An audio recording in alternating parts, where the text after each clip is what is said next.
Après avoir été débouté par la Cour suprême qui a jugé lors de son audience du 19 mai 2025 que le dossier était mal fondé, le collectif des partants volontaires CMDT 2003, très insatisfait de cette décision, a décidé de solliciter le soutien et l'intervention personnelle du président de la transition pour mettre un terme à l'affaire de détournement de plus de 6,2 milliards de francs CFA. Il mentionne les noms de plusieurs anciens PDG de la CMDT, dont Ousmane Amir Guindo, Tiena Koulibaly, Khalifa Sanogo et Baba Berté. Ces anciens dirigeants sont accusés d'avoir détourné des fonds et de ne pas avoir respecté l'échéance de remboursement d'un prêt de 6,2 milliards de francs CFA accordé à un collectif des partants volontaires.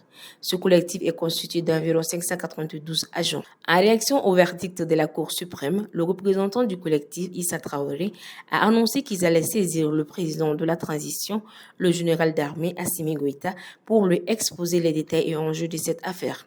Il convient de rappeler que leur départ volontaire a été décidé par la société en raison des réformes structurelles imposées par les institutions de Bretton Woods, FMI, BM, suite à la chute des prix mondiaux du coton, au boycott de cette culture et à une mauvaise gestion. Cette situation a conduit la CMDT à procéder à des restrictions importantes, entraînant le licenciement de ses agents.